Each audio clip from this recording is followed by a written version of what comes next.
निखिल सारं नयन गोपी कुमारं वंशीविभूषितकरान् नवनीरदाभात् पीताम्बरागरुणबिम्बफलाधरोष्ठात् पूर्णेन्दुसुन्दरमुखादरविन्दनेत्रात्परं किमपि तत्त्वमहं न जाने। श्रीहरिः सवेरे अपनी जो बात चल रही थी उसी के सिलसिले में इस बातचीत फिर कराया गया। निसंकल्प होना जगत के बंधन से मुक्त होने के लिए बहुत आवश्यक है। जब तक जगत के संकल्प होते रहते हैं तब तक मन की जागतिक क्रिया बंद नहीं होती। मन में जगत बना रहता है संकल्प के द्वारा ही। तो जागतिक संकल्प का अभाव होना साधना की परिपुष्टि है और ये बहुत आवश्यक है।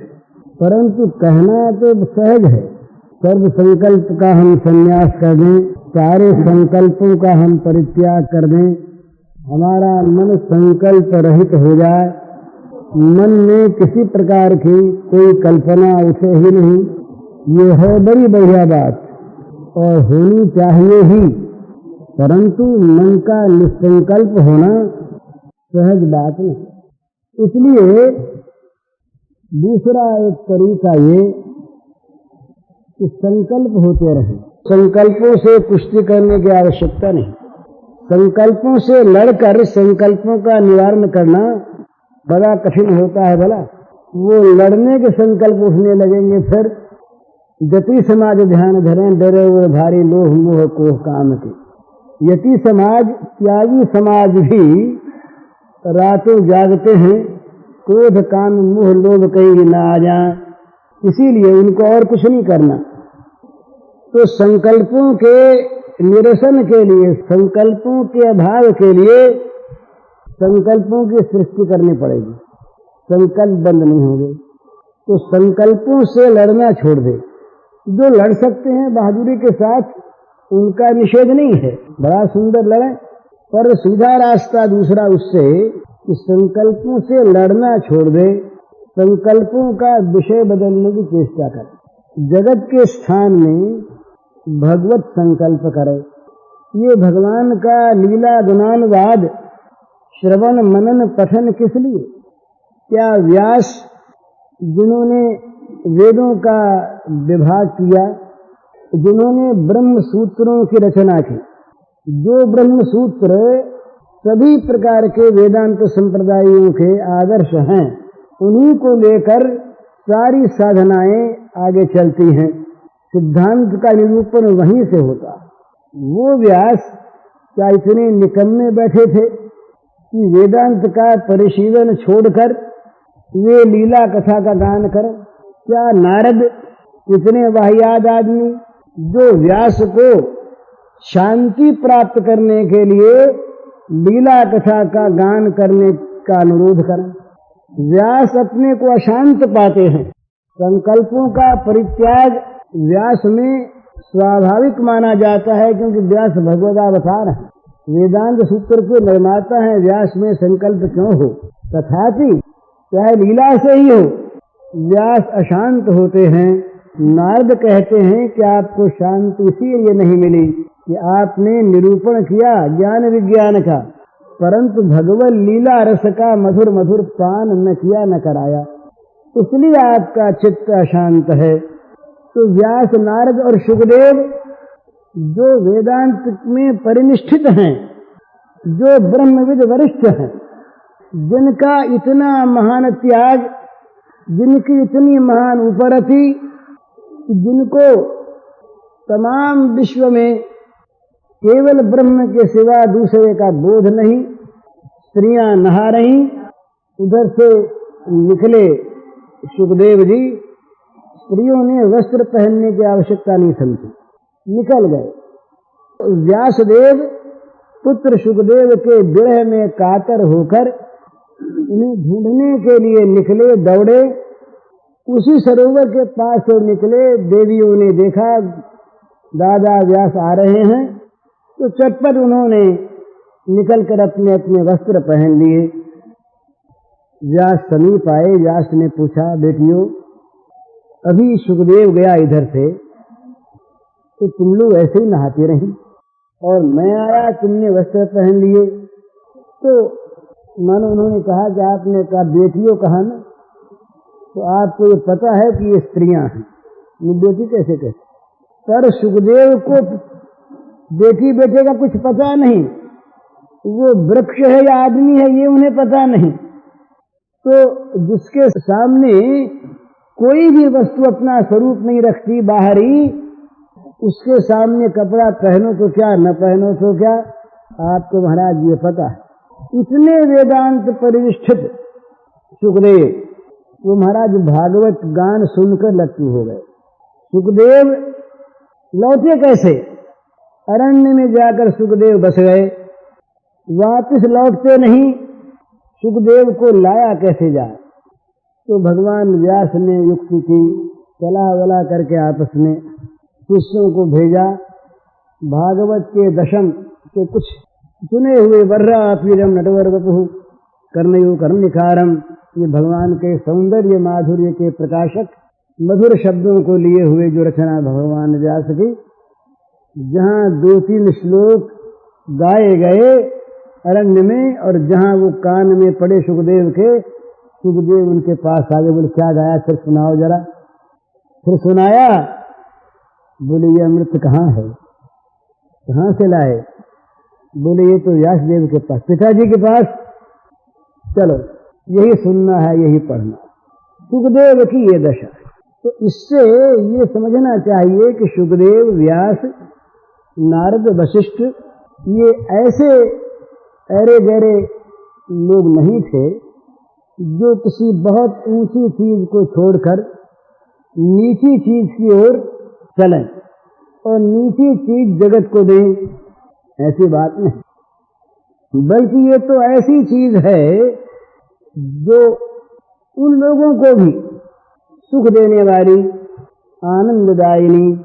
ये भागवत के कुंती स्थिति में कुंती देवी ने कहा भगवान से कि महाराज ये आपका अवतार क्यों होता है, लीला क्यों करते हैं आप? इसलिए करते हैं कि ये जो जीवन मुक्त परमहंस मुनि महामुनि हैं, अमलात्मा परमहंस महामुनि, उनको भक्ति योग प्रदान करने के लिए आप ये लीला चरित्र करते। तो अमलात्मा, निर्मलात्मा परमहंस मुनियों के मन को जो सुख दे, अमनाओं में मन उत्पन्न कर दे। अमनाओं का मन विचित्र बात है भला। अमनाओं में जो मन पैदा होता है वो मन बड़ा पवित्र हुआ करता है। हमारा मन तो प्राकृतिक मन है, और अमलात्मा मुनियों का मन वो मनोनाश के द्वारा मिट चुका। उस मिटे हुए मन के स्थान में भगवान के गुण सौंदर्य आदि का चिंतन करने के लिए जो मन बनता है, वो मन भगवान का दिया हुआ मन बनता है, अमनाओं का मन। तो जो अमना मनोनाश कर चुकने वाले निर्ग्रंथा, उन्हें कहा निर्ग्रंथा, जिनके अज्ञान की सारी ग्रंथि टूट चुकी, गांठ जो है जड़ चेतन ही ग्रंथि पड़ गई, अज्ञान की ग्रंथि जिनकी सारी की सारी कट चुकी, उन महामना, निर्मना, अमना महापुरुषों में मन का निर्माण करके उनको जो लीला चरित्र सुख देते हैं वे मामूली वस्तु नहीं। तो क्या करे, संकल्प शून्य करने की मन में इच्छा न करे, कोई आवश्यक नहीं, खूब संकल्प रहें, परंतु रहें भगवत संबंधी संकल्प। बस बड़ी मधुर मधुर चीज। भगवान अभी संध्या का समय है, बछड़ों को लेकर अब लौटे। भगवान की आगमन की प्रतीक्षा, अभी अभी भगवान आ रहे हैं, अभी अभी भगवान आने वाले हैं, प्रतीक्षा करके खड़े हो गए। अब मन में वही भाव, अब मन में संकल्प विकल्प यही होते हैं, अब आते होंगे, अब ये साहब, अब वो बछड़ों के पीछे कुछ होंगे, अभी मुरली बजाते होंगे, मने उनकी लीलाओं का अंत नहीं। अपने मन में जैसी जो लीला जब आवे, सिलसिला हो बेसिलसिला हो, उसमें किसी क्रम का बंधन नहीं, अमुक प्रकार के क्रम से ही भगवान का चिंतन हो, कोई आवश्यक नहीं।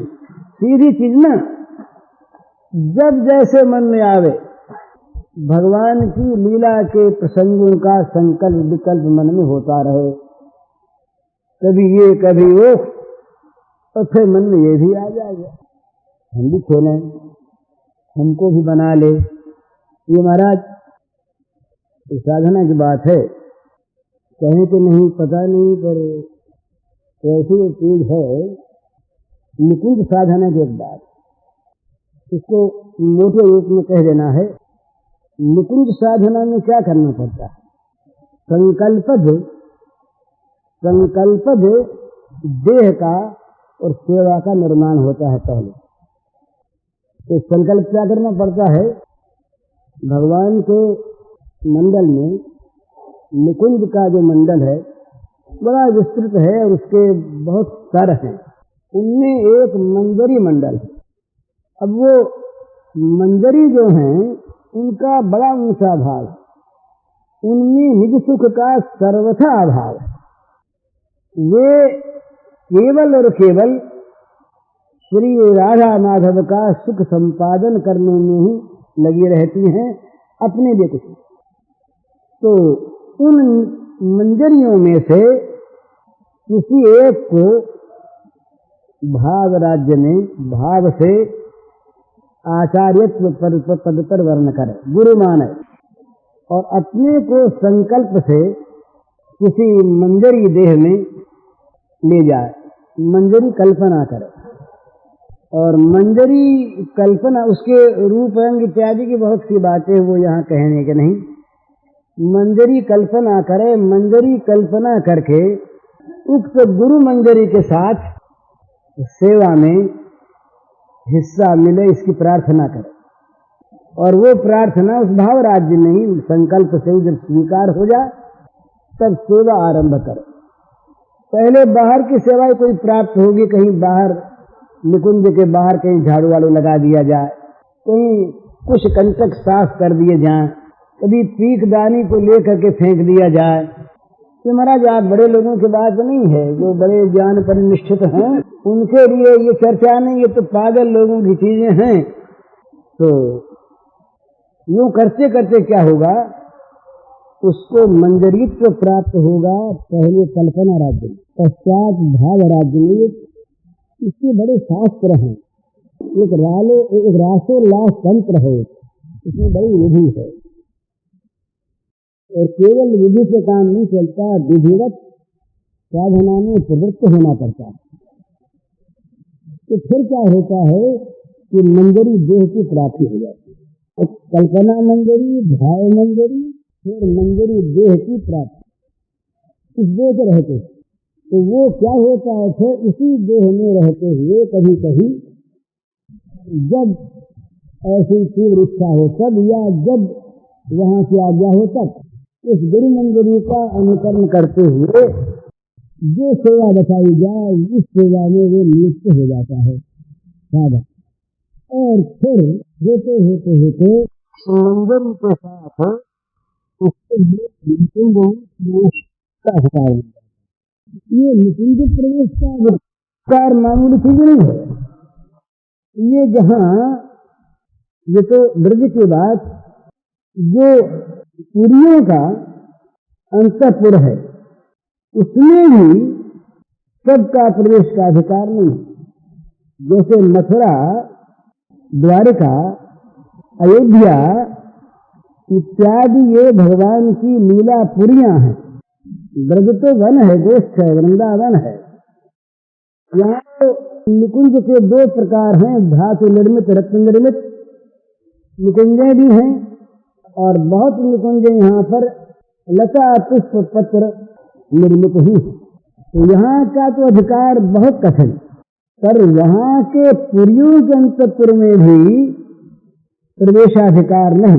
भगवान कृष्ण के अंतःपुर में जब वो संजय जाते हैं तो संजय ने वर्णन किया है कि भगवान को संतपुर में प्रवेश का अधिकार प्रद्युम्न और अभिमन्यु को भी नहीं, जो पुत्र हैं। संजय आज जो दो चार अंतरंग भगवान के सहचर हैं, मंजरी स्थानापन्न से समझिए इनको, ऐसे लोगों को अधिकार। तो उसने जा करके देखा, वहां पर चारों जने हैं, अर्जुन हैं, श्री कृष्ण हैं, सत्यभामा हैं और द्रौपदी हैं।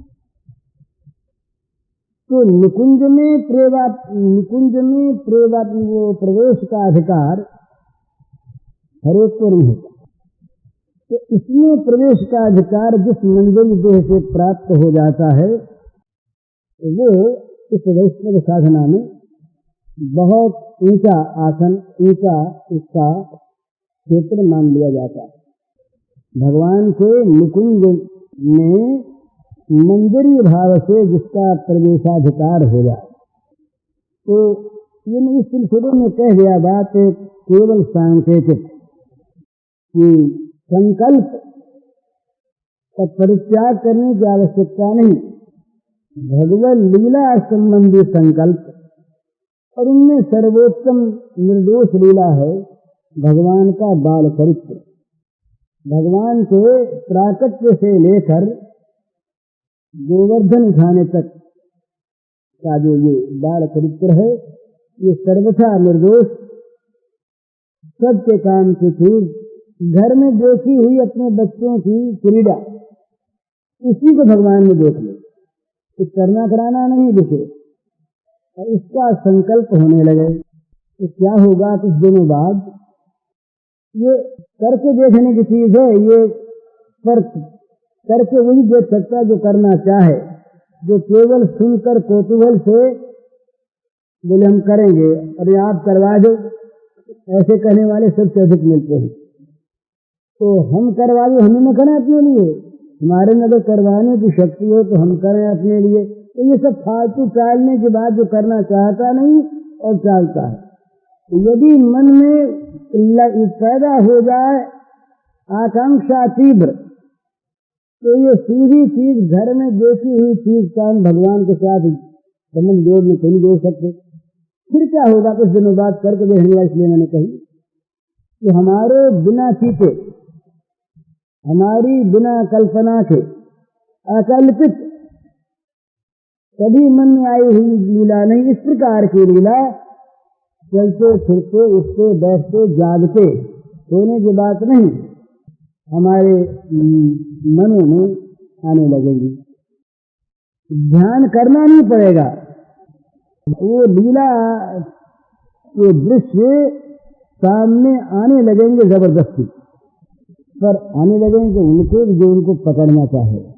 उपेक्षा करेगा तो वहां तक तो आएंगे, मन दीक्षा में नहीं आते। और कहीं ये मन में हो जाए एक दिन कोई ऐसा करने बोले आज से काम हर्ज हो गया, बड़ा जरूरी काम था, तो भगवान भाई किसी के जरूरी काम को छीनना नहीं चाहते। तुम्हारी जरूरी चीज, जरूरी काम, जरूरी घर, जरूरी मकान, जरूरी पति पुत्र, जरूरी सारे सामान, ये खूब मजे में जरूरी से अपने पास रखो। भगवान से दो जरूरी वाले हैं। जब जरूरत पैदा हो भगवान की कभी, तब भगवान को पुकार लेना, भगवान को तब भी तैयार है। जब तक जरूरत न हो तब तक वो तुम्हारे ऊपर लदेंगे नहीं आकर के हमें जबरदस्ती और तुम स्वीकार कर लो, नहीं कर। ये श्री गोपांगनाओं की क्या कम परीक्षा हुई? ये परीक्षा मामूली नहीं है, लेकिन वो परीक्षा में उत्तीर्ण हो गए। वो इस प्रकार के प्रलोभन, इस प्रकार के भय सामने आते हैं। कौन जो परीक्षा, अरे राष्ट्रमंडल की परीक्षा कम परीक्षा, वो तो क्या उसके शब्दों को खाली पढ़ लेते हैं, नरक में जाओगी, पतियों को छोड़ करके आई हो। ये किसी पतिव्रता सती का काम नहीं, ये भगवान करते, दूसरा कोई नहीं करता। डर जाए कांप जाए आदमी उसी वक्त। तो भय और प्रलोभन बड़े बड़े सामने आते हैं। और परीक्षा होती है महाराज, सबसे बड़ी परीक्षा होती है स्वसुख की। इतनी ये महीन महीन चीज है, जो मान देते हैं सुसुख की वांछा नहीं, तो सुसुख की वांछा ही वहां काम करवाने में लगी रहती है। बड़ी कठिन परीक्षा। सुसुख यदि होता हो तो मिलन का परित्याग कर देती है, नहीं चाहिए मिलन। अगर सुसुख है इसमें तो मिलन का परित्याग नहीं चाहिए मिलन। कितना बड़ा त्याग। ये तो पीछे की चीज, हम तो बहुत पहले की चीज कहते हैं। संकल्प करे मन में भगवान, और ये भी इसलिए कि इसमें किसी न्याय वैशेषिक दर्शन की आवश्यकता नहीं है, सांख्य की आवश्यकता नहीं। कितने तत्व हैं, कौन कौन है, आत्मा का क्या स्वरूप है, कैसा है, क्या है, ये जानने की आवश्यकता नहीं। ये जितना जिसको जनाना आवश्यक होगा वो जना देंगे, और नहीं जनाना आवश्यक होगा वो कहेंगे भाई तुम ये जान मान कर जहां आते वहां तुमको ले चलते हैं, तुम इनको जान के क्या करोगे, छोड़ो, सर्वधर्मान परित्यज्य। तो ये संकल्प का परित्याग करने की आवश्यकता नहीं, संकल्प का विषय बदलने की आवश्यकता है। जागतिक संकल्प, प्राकृत संकल्प, भगवान से अतिरिक्त संकल्प, ये सब बदल जाए भगवत संकल्प में। ये बड़ी कठिन चीज है महाराज। संकल्पों का परित्याग, संकल्पों का सब तरह का विनाश, ये मामूली बात नहीं है। जबरदस्ती वो चांद, चौथ वाला चांद, कोई चांद देखता नहीं यूं, पर यदि चौथ के दिन कोई याद दिला दे कि आज चांद नहीं देखना है, तो नहीं देखना में दिख जाता है। और नहीं याद नहीं आए तो कौन हम रोज चांद देखते, बताइए, कौन चांद देखता। इसी प्रकार से संकल्पों का परित्याग करना, परित्याग करना, परित्याग करना, जगत के संकल्पों का। जगत के संकल्प का क्या करेंगे, वो जगत का संकल्प आ गया। तो जगत का चिंतन त्याग के लिए भी न करें। ये मनोवैज्ञानिकों का एक सिद्धांत है, साइकोलॉजी का एक सिद्धांत है कि त्याग के लिए भी त्याग योग्य वस्तु का चिंतन अधिक न करे। क्या होगा कि त्याग तो होगा या नहीं, हो भी सकता है, नहीं भी, पर उस वस्तु का चिंतन होने से वो वस्तु मन के संकल्प में आ जाएगी। तो हमारे यहाँ का जो ब्रह्मचर्याश्रम है वो क्या है? ब्रह्मचर्याश्रम में इस प्रकार का वातावरण, इस प्रकार का साधन, इस प्रकार की परिस्थिति, इस प्रकार का वो गुरुकुल, इस प्रकार के गुरु, सारे के सारे इसके अनुकूल, जिससे विषय जगत का उसको पता तक न लगे। ऋषि श्रृंग ने देवियों को मुनि समझा, लंबे लंबे केश वाले मुनि आए थे, लंबे लंबे केश वाले मुनि आए थे, उन्हें पता नहीं कि ये कोई स्त्री जाति होती। तो संकल्पों के त्याग के लिए संकल्प करने पड़ते हैं, और संकल्पों का सर्वथा परित्याग कहना बड़ा सहज, होना बड़ा कठिन। तो ये जो कर सकें बड़ा अच्छा है, नहीं तो ये तो पहलवानी है, अखाड़े में उतर कर संकल्पों के साथ लड़ना है। लेकिन संकल्पों के विषय को बदल दे, प्राकृत संकल्प के स्थान पर भगवत संकल्प होने लगे। भगवान का चिंतन किसी प्रकार से चित्त में आवे। गीता का विभूति योग, विभूति योग में भगवान ने एक जगह कहा, द्यूतम फलवताम अस्मि, दिया बताया अपने को। किसी भी मनु में, पराशर में, याज्ञवल्क्य में, किसी भी स्मृति में कोई दिए का समर्थन है तो बताइए। और भगवान धर्मशास्त्र वेदता, धर्मशास्त्र के आधार पर कहते जीवा मैं हूं। क्यों कहते? इनमें जीवा मैं हूं, फले का आमती, तो उन जुआरियों से कोई ये कहे कि तुम गीता भवन में चल के बैठो, अमुक अमुक स्थान पर महात्मा आए हैं वहां जाके संग करो, तुम्हें फुर्सत नहीं, ये नहीं जा सकता।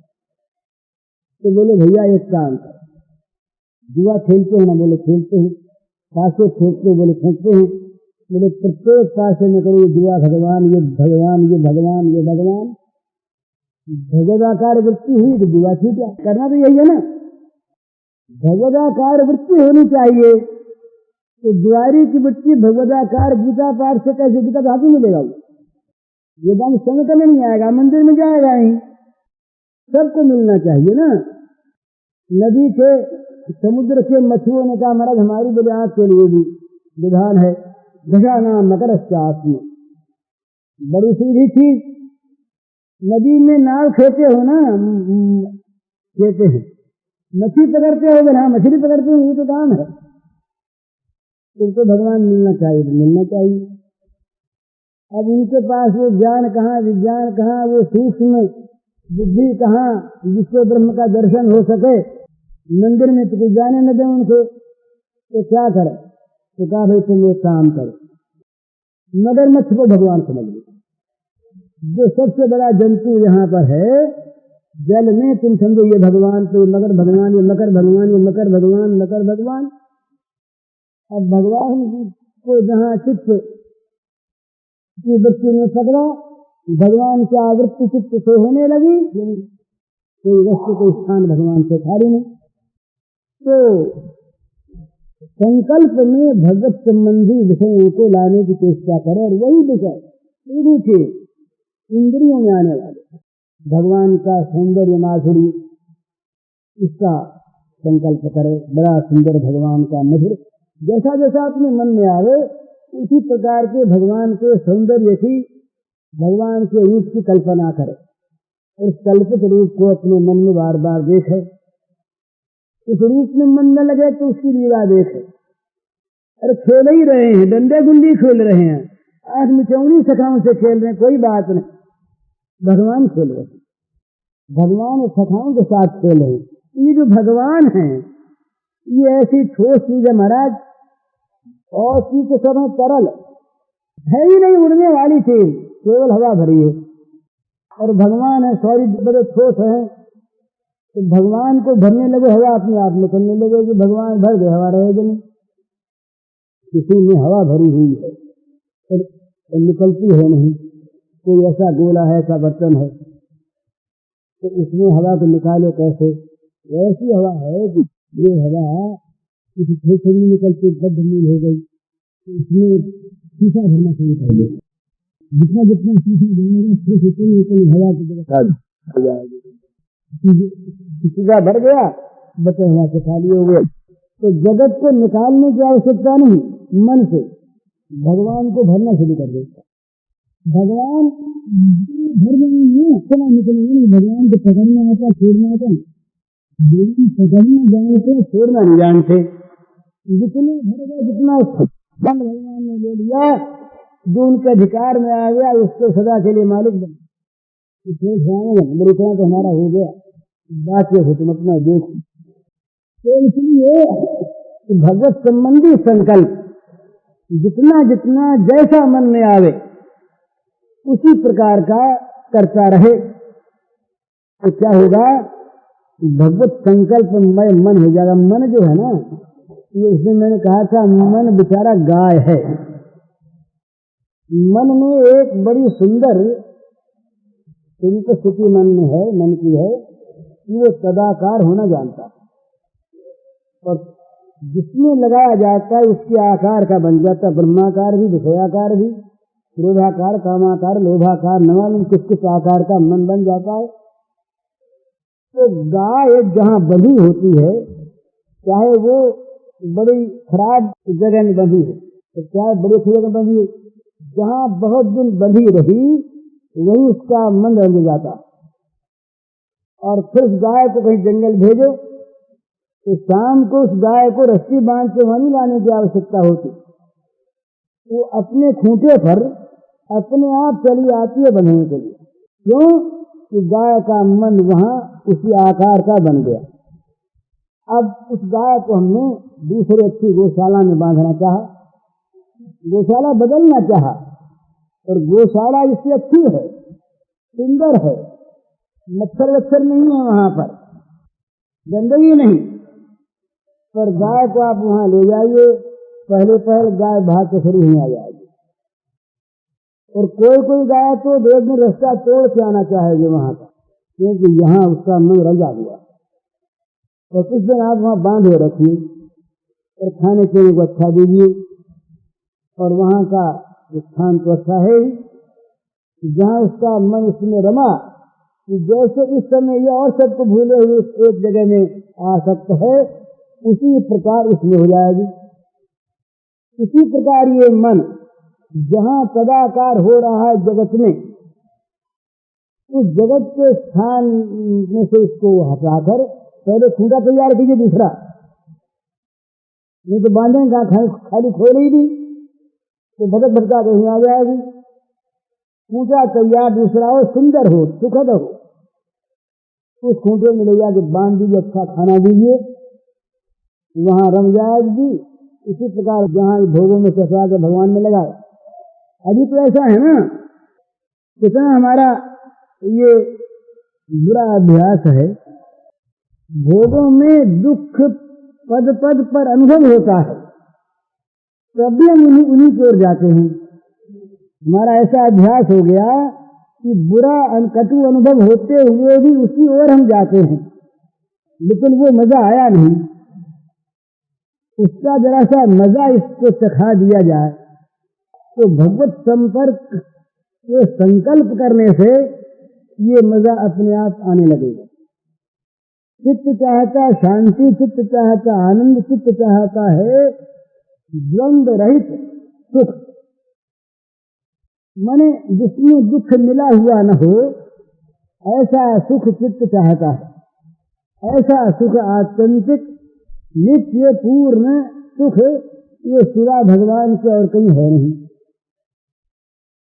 वो जो सुख स्वरूप सुखमय आनंदमय भगवान है, उन भगवान के संपर्क में चित्त जब आया, जब उसका संकल्प चित्त में आकर के ठहरने लगा, तो अपने आप उसमें एक ऐसी नवीन सुख की अनुभूति होगी जो इससे विलक्षण होगा। जिसने बहुत कमजोर पतली सी बत्ती की रोशनी में रहने का अभ्यास डाला, तो एक बार तो बिजली देख करके चौंधी आएगा, उसको इस रोशनी का अब तक पता ही नहीं, उसने देखा ही नहीं, और जब बिजली देख लेगा जो इसका प्रकाश मालूम हो जाएगा, तो सोचेगा जिसमें न तेल चाहिए, न बत्ती चाहिए, न दिया चाहिए, न हवा का भाव, और रोशनी बड़ी अच्छी, तो फिर उसको याद नहीं करेगा। इसी प्रकार भगवान का संकल्प करने वाला हमारा मन बनने लगे, बन जाने पर तो दूसरी बात, बनने लगे तो क्या होगा, ये जगत इसमें से निकलने लगेगा। तो ये जो भगवत भाव का राज्य है, प्रेम का राज्य है, इस राज्य में ये करना पड़ता है कि भगवान को प्रियतम मानकर और भगवान के लीलाओं का संकल्प करना पड़ता है। लीलाओं के संकल्प विकल्प मन तो मानता नहीं, मन अभी तक मरा है नहीं, तो मन में भगवान को बार बार लावे, इसमें लगेगा जल्दी। तब कथामृतम सप्त जीवनम कविजीवितम कल्मषापहम। ये भगवान का जो चरित्र है ना, चरित्र कथा ही ऐसी, इसमें सबका मन लगेगा। इस चरित्र में सबका मन स्वाभाविक लगता है, भला मीठी चीज है ना, मधुर है, और इसमें त्याग का अड़ंगा नहीं है। त्याग चाहे कैसा भी हो, मनुष्य को त्याग करना पड़ता है। इसमें तो मिलता है, इसे कुछ मिलता है, सुख मिलता है, और मिलता ऐसा है, ये उसकी विचित्र ये इसका ये स्वरूप है, ये जब मिलेगा तब ये दूसरे सबको खा जाएगा। ये भगवत भाव ये जब मिलेगा तो जगत के इस वर्तमान भाव को नहीं रहने देगा, चाहे जगत रहे इसी रूप में, पर उसकी दृष्टि में भगवत रूप बन जाएगा। जगत में प्रत्येक समय, प्रत्येक क्षण और प्रत्येक स्थान में भगवत लीला के दर्शन होंगे।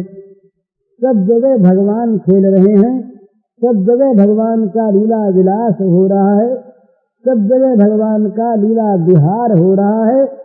मृत्यु में भी, जीवन में भी, दुख में भी, सुख में भी, हानि में भी, लाभ में भी वो अपनी प्रेमास्पद का सुखद स्पर्श प्राप्त करता रहेगा साधक। स्पर्श केवल हाथ से नहीं होता, ये फूल स्पर्श है। स्पर्श का अर्थ है आत्मस्पर्श, ब्रह्म संस्पर्श होता है महाराज। तो ये जितना भी स्पर्श है, भगवत संस्पर्श, भगवान का स्पर्श, ये इतना सुखद है कि इसकी हम लोगों को कल्पना है नहीं और शब्द इसके लिए है नहीं। शब्द तो मन की भाषा के भी नहीं होते और अध्यात्म के शब्द हैं नहीं, इनको तो संकेत से बताया जाता है। शाखा चंद्र न्याय से जैसे चंद्र को दिखा देते हैं, इसी प्रकार से सांकेतिक भाषा में बताया जाता है मन की चीज को। बोले भाई ये चीज मीठी, अब कैसी मीठी? गुड़ जैसी कि चीनी जैसी कि शक्कर जैसी कि आम जैसी कि अंजीर जैसी, मिश्री जैसी मीठी। अब जीभ ने जो अनुभव किया उस मिठास का, और वो और चीजों का भी उसका अनुभव है, तो जीभ बता सकती है कि ये मिश्री का मिठास है, कि चीनी का है, कि गुड़ का है। वाणी क्या बता देगी? इसी जीभ पर जो वादेंद्रिय है, कर्मेंद्रिय, वो नहीं बता सकती। उसी जीवा पर, उसी गोलक में जो रसनेंद्र निर्णय कर सकती है, रस की पहचान करती है, रसानुभूति करती है, वो बताए, इसके लिए भाषा नहीं। तो भगवान के संस्पर्श का जो सुख है वो बता नहीं जा सकता। यानी होकर यहाँ की चीज गिरा नैन नैन बिनुबानी, तो क्या है? इसको करना शुरू कर दे अपने संकल्प में, जैसा वैसा अपनी कल्पना के अनुसार। क्या होगा कि भगवान सत्य है, सर्वमय है, सर्वत्र है, सबके लिए हैं और सब समय है। भगवान का संबंधी संकल्प भी भगवान चाहें तो सत्य कर सकते हैं, क्योंकि वो वहां पर हैं। इस संकल्पक जगत में भी, इस संकल्पक ध्यान में भी भगवान तो है ही, भगवान का वहां अभाव नहीं। इसलिए जब संकल्प करने लगेंगे भगवान का, तो संकल्प के अनुसार भगवान का दर्शन होने लगेगा। ये यही मैं कह रहा था, करके देखने की चीज ये होने लगता है, ठीक ठीक ऐसे होने लगता है।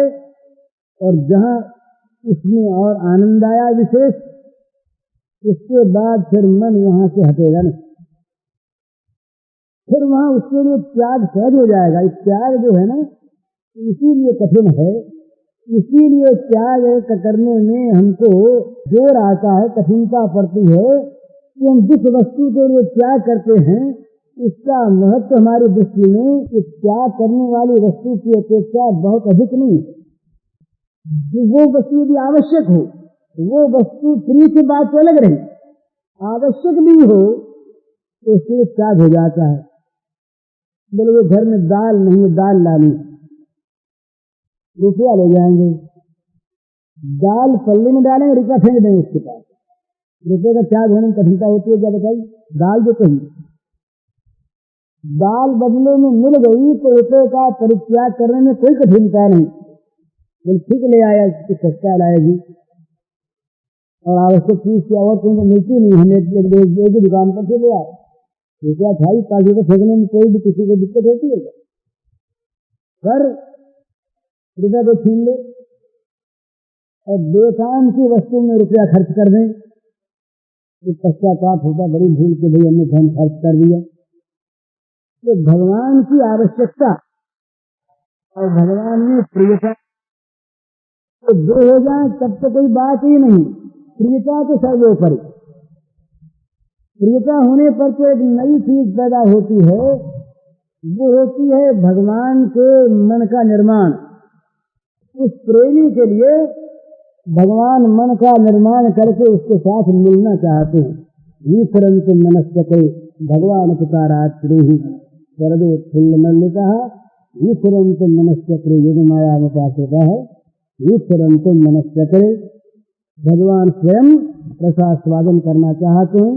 यदि रस पवित्र हो, यदि रस अव्यभिचारी हो, यदि रस रस हो, इसमें पुरुषता, विरसता, अरसता ये न हो। जहाँ विषय वो रस पुरुष है, जहाँ सुखाकांक्षा वो रस विरस है, विपरीत रस है। रस की साधना वो है जो रस भगवान के सुख का साधन हो, वो तो रस। और जो रस अपने सुख का साधन हो वो विपरीत रस, वो विरस जैसे कर्म होता है, वो विरस। और जिसमें केवल विषय भरा हो वो पुरस, और जो वास्तविक आनंद का प्रदान करने वाला न हो वो अरस। अरस पुरस विरस रस न हो, सरस रस हो। तो क्या होता है कि उस रस का आस्वादन करने के लिए भगवान चले आते। माने विषय तो है नहीं, और वो समर्पण जो है जीवन का वो उनके सुख के लिए, और उसमें भरा हो प्यार, तो ये सरस रस बन जाता है। इसमें प्रेम रस रहता है। तो सरस रस जहाँ पैदा हो गया वहाँ तो उसको लेने भगवान आ जाएंगे। जिसको सरस रस होता है प्रियता में, प्रियत्व में। जहाँ भगवान प्रिय लगे उनका नाम प्रिय हो गया, उनका ध्यान प्रिय हो गया, उनका तत्व प्रिय हो गया, उनकी बात प्रिय हो गई, सारा का सारा मधुर हो गया। मधुराय थे वो सब मधुर। ये वल्लभाचार्य जी का एक मधुराष्टक है, सारा मधुरे मधुर। तो ये मधुर क्यों? भगवान के माधुर्य का जब प्राकट्य होता है तो जगत में मधुरता भर जाती है। भगवान के रस का प्रादुर्भाव होता है तो जगत सरस बन जाता है। भगवान के प्रकाश का प्राकट्य होता है तो जगत प्रकाशमय बन जाता है। परंतु जहाँ भगवान का संपर्क नहीं, वहाँ न भगवान का रस है, न भगवान का प्रकाश है, न भगवान का औज्ज्वल्य है, तो वहाँ पर कम है, अंधकार है, पुरुष है, विरस है, अरस है। तो भगवान की चाह पैदा हो जाए, आवश्यकता और प्रियता न भी हो तब भी काम होता। बिल्कुल नहीं आवश्यकता है। आवश्यकता हो तो भगवान को आवश्यकता है, धर्म में भगवान को मानकर भगवान को आवश्यकता है। वो तो जीव मात्र सुख चाहता है ना, अखंड पूर्ण नित्य सुख हम सब चाहते हैं, और अखंड पूर्ण नित्य सुख संसार में नहीं, इसीलिए कहीं भी तृप्ति नहीं है। सिद्धांत ही है, इंद्र हो जाए, ब्रह्मा हो जाए, तब भी और आगे कुछ प्राप्त करना चाहते हैं। इसका अर्थ यही है कि नित्य अखंड पूर्ण को चाहते हैं। वो चाहे आत्मा हो, ब्रह्म हो, भगवान हो, जो नित्य पूर्ण अखंड है उसे हम चाहते हैं। तो अरे सुनो तो दादा, आवश्यकता तो हो गई, पर कहीं मल का कीड़ा जाति के चट्टी पर बैठ गया और वो कहेगा ये अमृत है, और इससे आवश्यकता की पूर्ति करता रहेगा, तो अमृत कहाँ मिलेगा? बात तो ये, हम तो मल भक्ति हैं। सीधी बात यह है, मल भक्ति है। आवश्यकता तो हमको अमृत की है, पर हम तो मल में अमृत मानते हैं ना। मुश्किल तो यह है। दो प्रकार के मच्छियों का वर्णन आता है। रामकृष्ण परमहंस महाराज ने कहा कि दो प्रकार की मक्खी होती है। एक मधुमक्खी होती है जो केवल शहद पर बैठती है, और एक विश्वासी मक्खी होती है वो शहद पर भी बैठती है, पर कोई मल दिख आया उसे तो शहद को छोड़ करके मल पर आ जाती। इसी प्रकार विश्वासक्त जो हम लोग हैं, मेरे जैसे आदमी, उन लोगों का स्वभाव है मलाशक्ति। विषयाशक्ति का अर्थ है मलाशक्ति, भोगाशक्ति का अर्थ है मलाशक्ति, विषयाशक्ति। विषय विष तुलसीदास जी ने इसको विष कहा। कहते हैं तुलसीदास हरिनाम सुधा सजी सच हठी पियत विषय विष मांगी। विषय रूपी जहर को मांग मांग कर अगर भगवान ने नहीं दिया तो कहते महाराज हमको तो अभाव रख दिया आपने, भाग्य फूट गया हमारा, तो आपने कृपा हम पर नहीं कि बोले हम याद आते हैं, मेरे को आप याद आए बताइए, आप चाहे न याद आओ पर हम तकलीफ जो पाते हैं ये पहले मिटाओ फिर आपकी बात करें। ये दे दो मांगी हथित विषय विषमांगी, जबरदस्ती मांग मांग कर न देने पर, गालियां दे देकर कोस कोस कर भगवान के साथ वो असहयोग करके भी तुमको भजेंगे नहीं। आज न भजो भाई, उनको जरूरत होगी अपने भगवानों की तो तुम्हारी बात मान लेंगे, नहीं तो तुम तुम्हारे घर वो अपने घर। तो ये चीज है महाराज, रस की आवश्यकता सबको, क्योंकि रस भगवान का रूप, तुम सभी भगवान को चाहते हो, ये भी बिल्कुल बात कहना ठीक है, पर हम भगवान की क्या पूरी कर लेते हैं दुखों को, पूरी करना चाहते दुख पूरी होती नहीं, मेरा दुख ही दुख, तो कभी भगवान की कृपा से वो क्षण प्राप्त होगा जब हमारा मन यथार्थ देखेगा, अरे हम जिसमें फंस रहे, हम जिसको चाहते, हम जिसमें लगे हुए, वो तो गंदी थी, आज हमारा जीवन गया व्यर्थ में। अब तो हम बस इस रसी को प्राप्त करना चाहते हैं। हमने तो जहर को अमृत माना, हमने तो गंदी चीज को मिठाई मान लिया, हमने तो विष को और सुधा समझ लिया। तुलसीदास महाराज यही कहते, कलप सुधा तो सच विषय नहीं, नरक निकाय विषय मन देही, कलप सुधा तो सब विषय नहीं। जो नरकनी पाकर विषय में मन लगाते हैं तो अमृत दे करके बदले में जहर लेते, चाहे कभी भल कहे कोई, गुंजा गही परस मन कोई, वो बुद्धिमान कैसा सच। इसको मिलता क्या है महाराज, दो चीज मिलती है उसको इसी जीवन में, भोगी को नरक यंत्रणा और दुर्भाग्य। तो नर नरक रूप जीवत जग, भव भंगन पद विमुख अभागी। दिन रात रोता है वो, दिन रात रोता है, उसका रोना बंद नहीं होगा मृत्यु के अंतिम क्षण तक। चिंता मतोन्यांश प्रलयांताम उपाश्रिताः, प्रलयांताम मृत्यु के अंतिम श्वास तक उसे यदि होश रहा जगत का तो वो चिंताग्रस्त रहेगा, चित्त रोता रहेगा, चाहे उसके पास बहुत बहुत चीजें हों और चाहे न हो। स्वरूप है उसका रुलाना, दुख देना, चिंताग्रस्त रखना। चित्त विभ्रांता मोह जाल समावता सत्ता काम भोगेशु पतंति नरकेशु चौ। यहाँ दुख भोगा, भटकता रहा जीवन के अंतिम मुहूर्त तक, और पतंति नरकेशु चौ, मरने के बाद असिति नरक में गया। इसलिए सावधानी की आवश्यकता, सावधान होकर के भगवान नहीं रस मानकर किसी दूसरी चीज में मन लचाए नहीं, तत्काल गंदगी याद कर ले। और महाराज सच्ची बात यह है कि इधर मन लगने पर इससे अपने आप जादू है ना, वो जादू है। इधर मन लगने पर इधर से मन हटेगा, वो रहेगा नहीं, छिट गया मन। वो एक बार जिसका मन खिंचा फिर लौटेगा। एक और उसका जादू है, भगवान की तरफ सचमुच हमारा मन खिंचा नहीं, मेरा तो नहीं खिंचा, आप लोगों की बात नहीं जानता। अरे हम अपनी कहते हैं, पूछता कौन है क्या। तो भगवान की ओर मन यदि खिंच जाए, भगवान की ओर मन खिंच जाए तो मन का लौटाना ये अपने हाथ की बात नहीं। ऐसी जोर की पकड़ है कि फिर लौटानी तो इनसे प्रार्थना करें, दो काम करें, बहुत सुंदर। एक तो मन में भगत संबंधी संकल्प करने का अभ्यास करें, दूसरे सचमुच रोकर अपनी भाषा में, किसी श्लोक की, छंद की, कविता की भाषा की आवश्यकता नहीं, जिसकी जैसी भाषा, अपनी भाषा में अपना दुख भगवान के सामने रोए।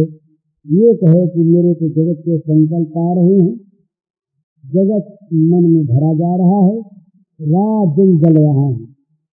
अब महाराज आप शाम को सुधा की वर्षा करो, आप कृपा करके ऐसा करो कि मेरे मन से आपके सिवा अन्य सारे संकल्पों का संन्यास होगा। मैं नहीं चाहता किसी और प्रकार का कोई सुख, केवल आपका स्मरण मन में बना रहे। जगत की चीज बदलवाना नहीं चाहता। यद भाग्यम तद भगवती भगवन पूर्व कर्मानुरूपम। यहाँ जो होना होता है उसको बदलवाने के लिए नहीं कहता आपसे। दुख सुख जिनके नाम हैं ये दोनों आते रहे इच्छानुसार, उनको बदलवाना नहीं, उनमें झंझट है ही नहीं। वो तो खेल है। कभी कभी विकराल वेश में भगवान आ जाते हैं, कभी हंसते हुए आ जाते हैं वही दूसरे हैं नहीं। नकाब डाले हुए, कभी दुख के नकाब और कहीं सुख के नकाब, वेश बदले हुए, उन्हें पहचान लिया जाता है, तब तो फिर दुख रहता ही नहीं। तो पर ये दुख मालूम होता है, इसलिए उनसे प्रार्थना करे कि रात दिन महाराज दुख का चिंतन करता है मन। जगत का चिंतन माने गंदगी का चिंतन, जगत का चिंतन माने दुख का चिंतन, जगत का चिंतन माने नरक का चिंतन। तो ये नरक यंत्रणा और ये दुर्भाग्य, इससे आप बचाओ। इससे बचने का सीधा तरीका है कि मन में भगवान के संकल्प उठने लगे और भगवान के संपर्क में ही सौभाग्य समझा जाए। बस कुछ नहीं करना हो तो क्या होगा कि संकल्पों का संन्यास नहीं करना पड़ेगा। भगवत संकल्प भगवान को हृदय में ला के बैठा देंगे और जहां भगवान आए सब काम बन गया। और नहीं तो महाराज ऊपर स्वान श्रृगाल सरिस जन जनमत जगत जनम दुख लागी। हमारा उत्पन्न होना कैसा? सुअर कुत्ते और सियार के समान, गीदड़ के समान माता को दुख देने वाला। हमने माता को दुख देने के लिए ही उसके उदर में रह करके और मनुष्य के रूप में सुअर पैदा हुए, कुत्ते पैदा हुए, गीदड़ पैदा हुए। जगत की कोई सेवा नहीं हुई, अपना उद्धार नहीं हुआ। माँ के कोख को भी हमने लजाया ही, बुरा किया। तो इसलिए सीधी सीधी बात यह है कि मन में भगवान को लाया जाए। ये सहज जगत जो मन में आए तो मिथ्या चीज को सत्य मान लिया हमने, ये कठिन है उल्टा। और भगवान तो सत्य है, मन में है ही, खाली मन में उनको देखने की इच्छा करना है। भगवान आएंगे नहीं कहीं से, ये तो पहले से मौजूद हैं, उनके बिना हम नहीं। दिखने लगे, दिखने ही सब कुछ करने लग जाएंगे महाराज। आपके साथ खाएंगे, आपके साथ खेलेंगे, आपके साथ सोएंगे, आपके साथ बात करेंगे, ये तो सब कुछ करेंगे।